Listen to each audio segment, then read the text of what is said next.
چې زمونږ ارمانونه او سوچونه کافران دي، زمونږ ارمانونه او سوچونه کافران دي، زمونږ دا سپېڅلي الفاظونه غداران دي، زمونږ ارمانونه او سوچونه کافران دي، زمونږ دا سپېڅلي الفاظونه غداران دي، زمونږ له مدرسو سره په نره جهاد وکړي د دوی د ډانسو واړه کلبونه مسلمان دي.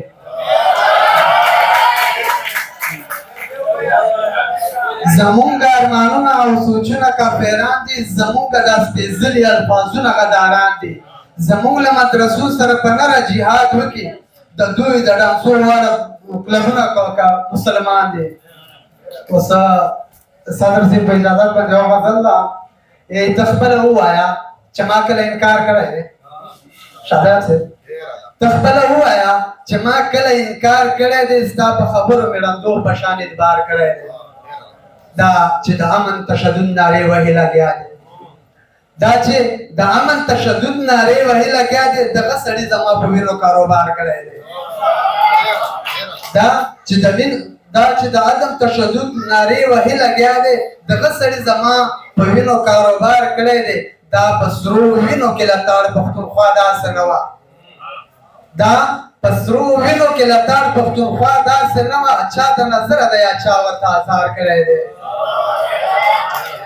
دا په سرو وینو کې لتاړ پښتونخوا داسې نه وه، چا د نظره ده یا چا ورته ازار کړی دی. او بیت ترېنه واخلئ اتل دا شان بښکرانې نه وي، باید ترېنه واخلئ اتل دا شان بښکرانې نه وي، د حق اواز یې چې منصور غوندې بدار کړی دی. باید ترېنه واخلئ اتل دا شان بښکرانې نه وي، د حق اواز یې چې منصور غوندې بدار کړی دی. او له دې نه نوره وفا څنګه وي خلوص څنګه وي؟ زرین صاحب له دې نه نوره وفا څنګه وي خلوص څنګه وي؟ ستا د کنزل ځواب رزیله ما په ځار کړی دی. ستا له دې نه نوره وفا څنګه وي خلوص څنګه وي؟ ستا د کنزل ځواب رزیله ما په ځار کړی دی. یو اختر وښیه چې ما پکې ویر نه وي کړی، یو اختر وښیه چې ما پکې ویر نه وي کړی، یو اختر وښیه چې ما پکې سینګار کړی دی. ستا به سولی مات وي منم زما چې زړه مات دی، ستا به سولی مات وي منم چې زما چې زړه مات دی. ما حساب نه دی کړی تا راپسې شمار کړی دی.